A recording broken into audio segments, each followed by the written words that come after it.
Ya está con nosotros el doctor Carlos Posadas, a quien le damos la bienvenida y le agradecemos por estar acá. ¿Qué tal, doctor? Buenas noches. Bienvenido. Buenas noches, muchísimas gracias. Un placer compartir este momento con ustedes. Bueno, hemos tenido cierta ausencia del doctor Posadas en lo que era la vida política salteña, teniendo en cuenta que se había ido a España, ¿no? Y recién hablábamos de también esa posibilidad que le ha permitido alejarse de Salta, pero seguir incursionando en la política. ¿Cómo ha sido su experiencia fuera de Salta y esa mirada, ¿no?, de el primer mundo que dista mucho de lo que vivimos acá?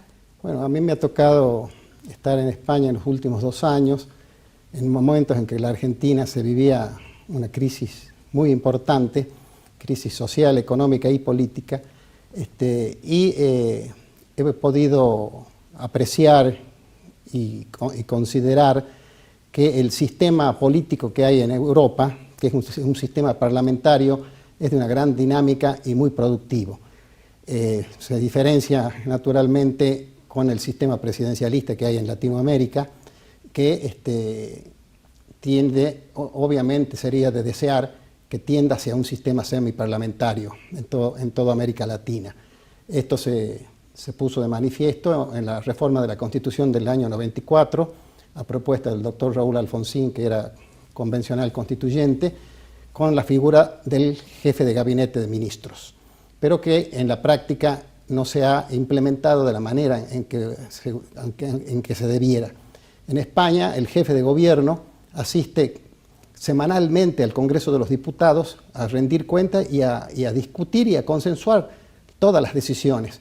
Y hay políticas de Estado, cosas que en nuestro país, lamentablemente, la política es un instrumento de confrontación, esta famosa grieta. Y decía Alfonsín que la política no solo es conflicto, sino que también es solución, es consenso, soluciona los problemas. Y de esa manera, en España y en toda Europa, con independencia de los gobiernos que hay hoy en Europa, en España hay un gobierno de centro-izquierda, en Alemania también un gobierno socialdemócrata, y en Francia es un gobierno conservador, pero hay políticas de Estado sobre las cuales no hay discrepancia. Y eso es muy importante. Hoy hay un problema muy serio en Europa, que es el tema de la inmigración ilegal. Y la Unión Europea, porque Europa se maneja como si fuera un solo país con una misma moneda, tiende a resolver estos temas globalmente, como un problema de todos los países europeos. Frente a los nacionalismos que hay, hoy el gobierno de Estados Unidos, en la época de Trump, tiene una política muy nacionalista y cerrada hacia adentro y de expulsión de la inmigración, totalmente diferente a lo que fue la gestión de Obama.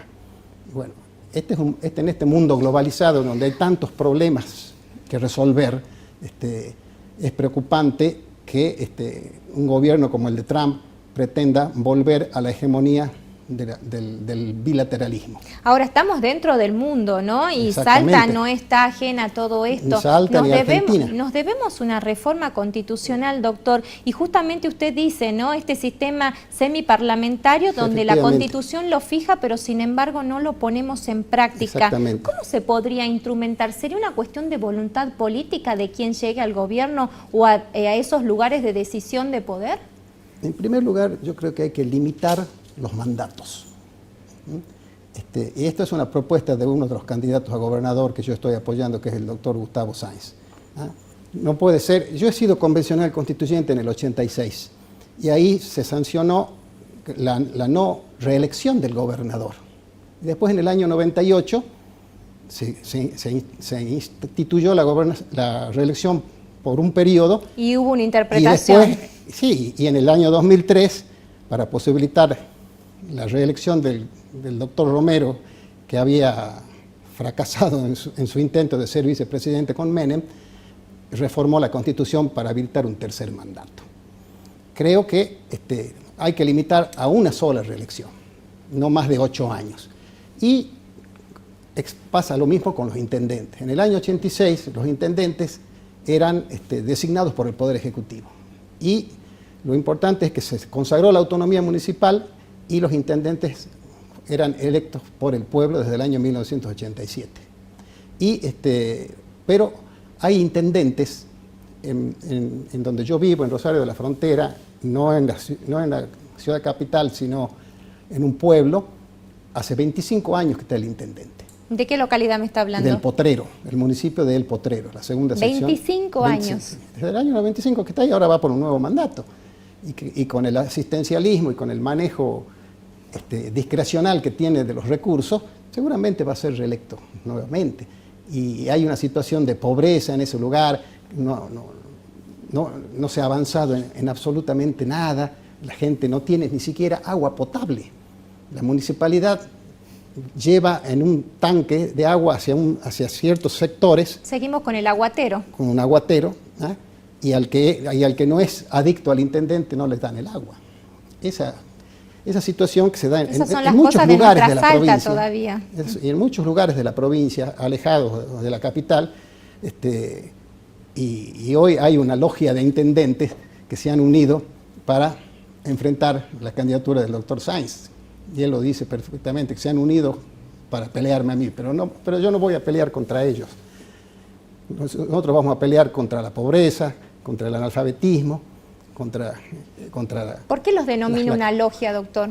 Porque se han estructurado todos los intendentes que buscan su reelección. Hay intendentes que han sido sancionados por la Corte de Justicia y fueron después reelectos. No sé si me explico.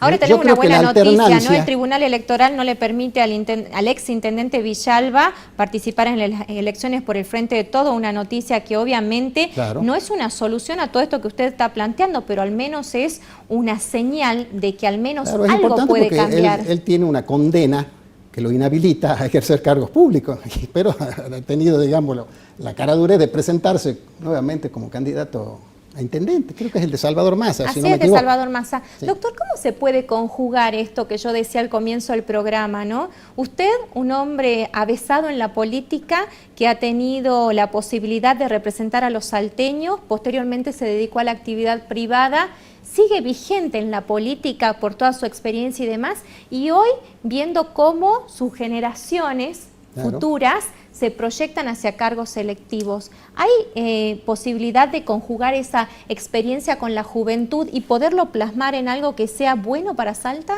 Naturalmente que sí. En lo personal para mí es muy gratificante y emocionante acompañar. Yo estoy acompañando la candidatura a intendente de mi hijo, del diputado Matías Posadas, que es la cuarta generación de mi familia de diputados. En épocas de Irigoyen, mi abuelo fue diputado radical, mi padre fue diputado, yo he sido diputado 2 veces y ahora ha sido mi hijo Matías Posada, que lleva 2 mandatos. Bueno, yo creo que hay acá una situación muy, muy especial. En la ciudad de Salta, la gestión del intendente actual, del intendente Gustavo Sáenz, ha sido muy, muy importante en las mediciones electorales, en las encuestas. Mide más del 50% de intención de voto. ¿Por qué? Porque ha hecho una serie de obras de infraestructura que muchas veces no se ven. ¿Usted confía en las encuestas? Claro que confío. Uno de mis hijos es encuestador profesional, mi hijo mayor, que es licenciado en Ciencia Política. ¿Y le ha acertado, por ejemplo, en lo que pasó con las candidaturas de Macri y de Fernández? Él me dijo hace 2 meses, mira papá, acá los Fernández arrasan. Van a sacar más de 45 puntos. Aquí en Salta sale. ¿Y a nivel nacional? Bueno, a nivel nacional él no mide. Pero yo creo que a nivel nacional ha habido también un operativo de prensa de ocultar realmente los resultados, pero creo que muchos encuestadores sabían que había diferencias que iban más allá del 15%. Doctor, ¿qué análisis hace, no? Han pasado casi 24 años donde en esta provincia solo tuvimos 2 gobernadores, 12 años del gobernador Juan Carlos Romero y ahora que termina el doctor Urtubey. ¿Qué análisis hace sobre esto que vivimos? Creo que es por eso que hay que limitar los mandatos, ¿eh? Ya un tercer mandato es excesivo, es desgastante. ¿Y qué correlato trae para con la gente? y eso impide la alternancia en el poder, la alternancia de que otras personas tengan la oportunidad. El Pacto de San José de Costa Rica consagra el derecho de elegir y ser elegido, pero ese derecho se ve menoscabado porque hay una desigualdad y una desproporción entre los candidatos del oficialismo, por decirlo de alguna manera, que manejan recursos y manejan el asistencialismo, que es una de las lacras que hay no solamente en la Argentina, sino en muchos países de Latinoamérica, en donde la participación ciudadana está condicionada a alguna prebenda, algún plan social o algo por el estilo. Y la eternización del poder no es buena, no es buena. El ejercicio del poder tiene que ser mesurado, tiene que ser responsable, tiene que ser compartido y tiene que ser consensuado. Al final de estos 12 años de mandato del gobernador Urtubey, ¿qué análisis hace? ¿Cómo lo calificaría? Bueno, yo personalmente apoyé la candidatura del doctor Urtubey en el año 2007. Creo que él tuvo una gestión, digamos, signada por la situación nacional.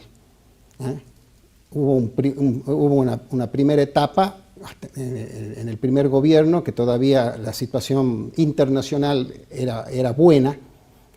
No nos olvidemos que en el primer gobierno de Kirchner la soja estaba a $600.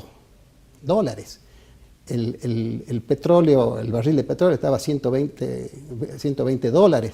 Y eso lamentablemente o afortunadamente se refleja en las economías regionales, de todos lados, de la casa, de la provincia, del país. Si ustedes analizan históricamente los distintos periodos de gobierno que ha habido en este país, han tenido que ver mucho con las crisis mundiales o la prosperidad que había a nivel mundial. Irigoyen asume su segunda presidencia al año siguiente del crack de la Bolsa de Nueva York, del año 1929. Y fue derrocado.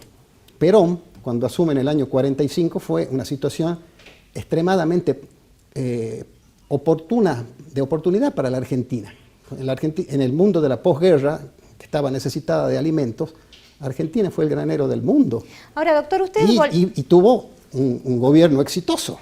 Volviendo a lo que usted decía, y ya para cerrar, usted decía que en su familia se dieron 4 generaciones de diputados. Efectivamente. ¿La política es hereditaria?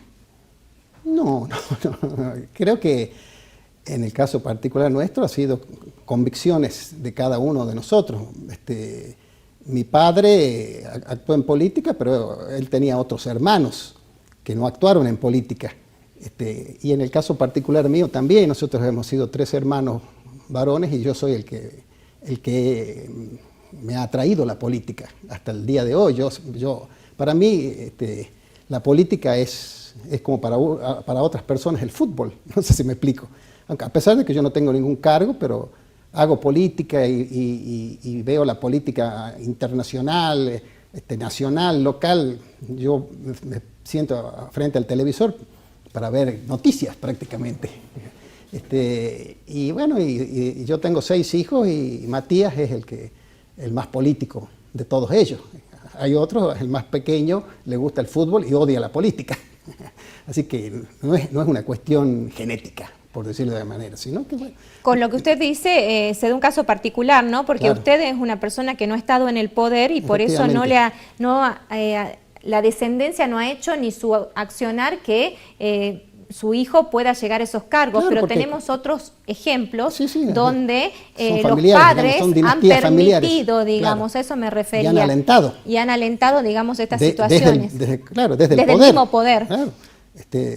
Mis hijos, Matías en este caso particular, él llegó a donde llegó por mérito propio, no porque era el hijo de, aunque alguna vez se dijo eso en el año 2007, que yo había negociado con Urtubey una posición para mis hijos, y no fue así, fue al revés. Mis hijos, los dos, Federico, mi otro hijo, fue ministro de Turismo del doctor Urtubey, ellos se ganaron ese espacio por derecho propio. ¿El doctor Urtubey ha sabido conservar el poder? Bueno, hay que ver qué entendemos nosotros por el poder. Yo creo que el poder tiene que ser racional, el poder tiene que ser compartido, pero el poder, este poder absoluto me parece que no le hace bien a la política, ni a nadie, ni a la sociedad. ¿Que usted cree que tuvo un poder absoluto? Y en los primeros tiempos, sí. Sí, sí.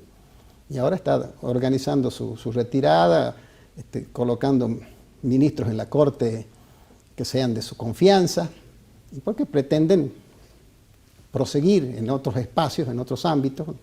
Él ha tenido acá una experiencia como candidato a vicepresidente, que obviamente no va a ser exitosa, pero él queda como un referente a nivel nacional. Urtubey, cuando asumió, era un hombre joven que ganó una elección muy disputada aquí en Salta, y bueno, y él con su gestión se ha proyectado a nivel nacional, aún perdiendo. Doctor Carlos Posadas, nos queda mucho por hablar, así que no faltará oportunidad para tener otra charla. Gracias por estar acá. A usted, Mónica, muy buenas noches. Hacemos una pausa y ya volvemos.